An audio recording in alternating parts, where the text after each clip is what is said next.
Boker Tov à tous. Dans le prochain Teilim, David Ameler, il dit comme ça. Amarai ha'azina, Hachem bina hagigi. Ça veut dire prête l'oreille à mes paroles. Hachem, sois attentif à mes soupirs. Et donc on voit que il dit Amarai. Donc Amarai, c'est les paroles. Il va dire Hachem, ce que je dis, écoute-moi. Qu'est-ce que ça nous apprend?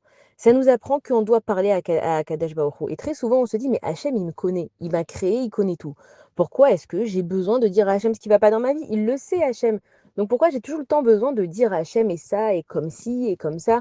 Et on me dit de créer une relation, un kécher avec Akadosh Baruch Hu, de rentrer dans les détails. Et on voit que David Ameller, il dit Amara Yazina. Alors il faut savoir que le monde, il a été créé à partir des paroles d'Akadosh Baruch Hu, et qu'on dit que le monde, il tient tant que la parole d'Akadosh Baruch Hu, il est en train de parler. C'est-à-dire que le temps, il vit au présent. C'est pas Hachem, il a dit des paroles, et depuis le monde, il reste comme il est. C'est que Hachem, il est constamment en train de parler pour que le monde entier y tienne. Et donc la parole, c'est ce qui crée les choses. Même tout ce qui nous entoure dans le monde, par exemple une pierre, en hébreu, ça se dit even. Ça veut dire que la pierre, c'est une pierre parce qu'elle est composée des lettres Aleph, Bet, Nun. Dans la composition même des éléments, il y a des lettres qui sont à la base de tout. Alors, dans la chimie, on appelle ça les neutrons, les protons. C'est un peu, ça rapproche un petit peu avec la physique quantique. La physique quantique, c'est tout ce qui est attrait. C'est que si je prends, par exemple, un dessin et je vais zoomer dessus, plus je vais zoomer, plus je vais voir que cette image, en fait, elle est formée de tout petits pixels. Donc, moi, quand je vois de loin, avec mon œil, je vais voir une image, mais si je zoome à l'intérieur, je vois plein de petites cases comme ça avec des couleurs différentes, ce qui crée une image. Donc en fait, l'image, elle est composée de plein de petites particules.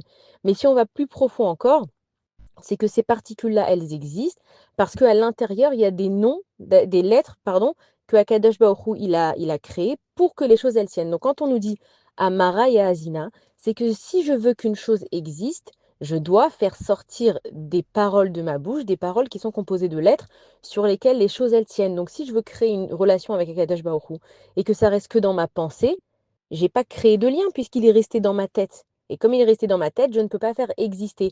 Je vais venir et dire à Kadesh Baruch Hu, regarde Hachem, j'ai ce tel et tel problème. S'il te plaît, Hachem, est-ce que tu peux m'aider à régler ce problème? J'ai créé, donc j'exprime mon problème et je crée le fait que je demande à Hachem de me donner une solution. Donc ça peut exister. Mais tant que je ne parle pas à Kadesh Baruch Hu, je ne peux pas former quelque chose. C'est comme un parent, par exemple. On va dire, allez, ma mère, elle m'a formé. Ah, j'étais à l'intérieur de son ventre, elle sait ce que je pense. Mais si je lui ai pas dit, même avec un ami, un mari, un conjoint, si je dis pas ce que je pense, on a toujours l'impression que les gens, c'est des devins. T'as pas vu que j'étais énervée? Oui, j'ai vu que t'étais énervée, mais je sais pas ce qui t'énerve. Il y a plein de choses qui peuvent t'énerver. T'as pas vu que ce que t'as dit, ça m'a contrarié? Oui, j'ai compris que je t'avais contrarié, mais je sais pas en fait à quel moment je t'ai contrarié.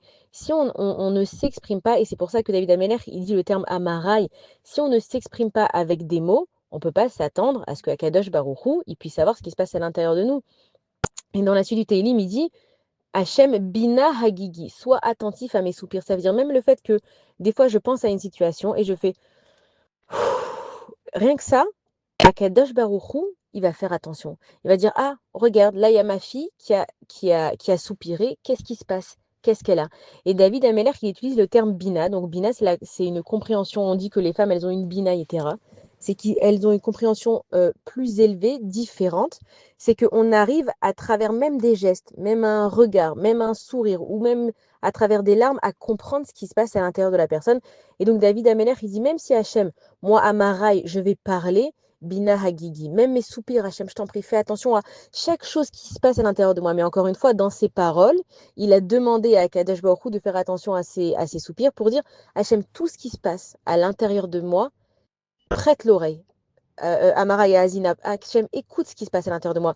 Des fois, je vais grogner. Des fois, je vais pousser des soupirs. Des fois, peut-être que je vais me renfermer. Des fois, peu importe ce qui m'arrive, pardon, à Kadesh Baruch Hu, à Azina, écoute-moi et sois attentif à mes soupirs. Bonne journée à tous.